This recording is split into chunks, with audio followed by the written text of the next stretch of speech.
नमस्कार, मी स्नेहल चौधरी. आपण पाहत आहात LS मराठी. पाहूयात काही महत्त्वाच्या घडामोडी. बारामतीच्या रुग्णालयात अस्वच्छता. उपमुख्यमंत्री सुनेत्र पवारांनी हॉस्पिटल प्रशासनाला झापलं. अहिल्यादेवी होळकर शासकीय रुग्णालयाला अचानक भेट देताना घेतला आरोग्य सेवांचा आढावा. भंडाऱ्याच्या लाखांदुरात राष्ट्रवादी काँग्रेसच्या कार्यकर्त्यांचा जल्लोष.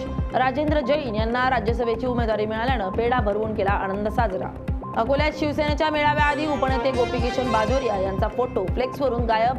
राजकीय चर्चांना उधाण. बाजोरिया यांचे पुत्र विप्लव बाजोरिया यांनी अमरावतीतून विधान परिषद निवडणुकीसाठी उमेदवारी अर्ज दाखल केल्यानं पक्ष नेतृत्व नाराज असल्याची चर्चा. राष्ट्रवादीत सगळं भाजपच्या नियंत्रणाखाली सुरू आहे. अंबादास दानवेंचा आरोप. राष्ट्रवादीत राजकारण सुरू असल्याची दानवेंची टीका. एकनाथ शिंदेंचा मानसन्मान राखला गेला पाहिजे. 2029 पर्यंत अधिकाधिक आमदार आणि खासदार निवडून आणण्यासाठी शिवसेना प्रयत्नशील आहे. प्रताप सरनाईक यांचं वक्तव्य.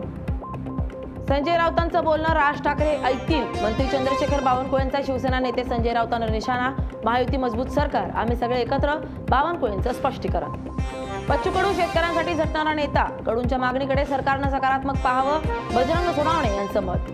जनतेचा आवाज उठवण्यासाठी आम्ही प्रयत्न केला. शशिकांत शिंदेंची माहिती. येत्या काळातही आम्ही प्रयत्न करणार. शशिकांत शिंदेंची भूमिका. दिघा येथील खांडी धरणात तरुणाचा बुडून मृत्यू. आठवडाभरातील दुसरी घटना. सुरक्षा रक्षकांची नेमणूक करण्याची नागरिकांची मागणी. बीडच्या गेवराई तालुक्यात राक्षस भुवन येथील गोदावरी नदीपात्रातून अवैध वाळू उपसा करणारी 7 वाहनं जप्त. आमदार विजयसिंह पंडित यांच्या तक्रारीनंतर प्रशासनाची मोठी कारवाई. या होत्या काही महत्त्वाच्या घडामोडी. पाहत रहा LS मराठी, सत्याची नवी दिशा.